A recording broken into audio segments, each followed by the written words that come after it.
Hello, my name's Gav Cross, and I read supernatural stories live on Twitch, 9 p.m. every Monday, as I'm doing right now. Then I pop it onto YouTube. I'm going to read you a very short story from this Reader's Digest, Great Ghost Stories. And this is by Rhys, and it's called I Used to Live Here Once. And what I like this book is it gives you a little biography of the writers. Rhys, 1894 to 1979. Her stormy early years, first in the West Indies, and then as a wife of a poet in the 1920s Paris, gave Rhys material for a collection of stories and 4 novels. After these met with an unenthusiastic response, she led a reclusive life. But at 70, she was finally rediscovered when she staged a triumph with the publication of her prize-winning novel, Wide Sargasso Sea. And this is a story called I Used to Live Here Once. She was standing by the river, looking at the stepping stones and remembering each one. There was the round, unsteady stone, the pointed one, the flat one in the middle, the safe stone, where you could stand and look round. The next wasn't so safe, for when the river was full, the water flowed over it, and even when it showed dry, it was slippery. But after that, it was easy, and soon she was standing on the other side.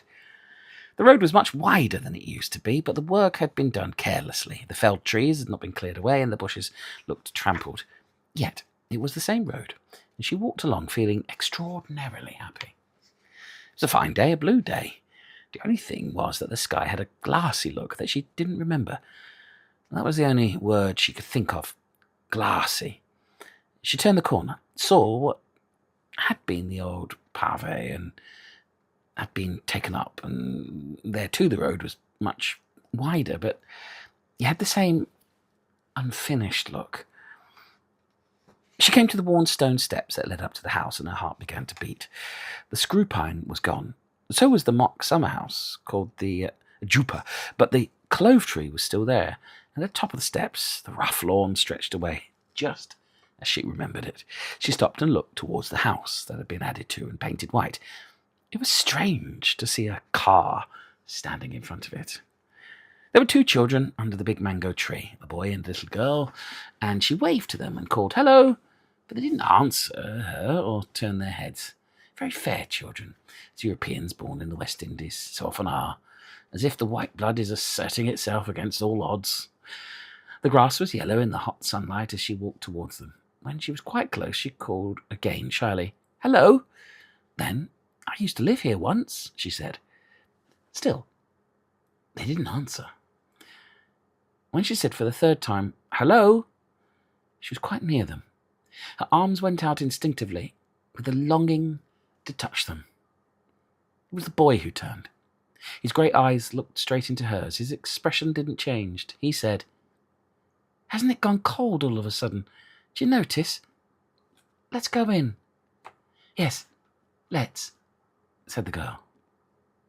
Her arms fell to her sides as she watched them run across the grass to the house.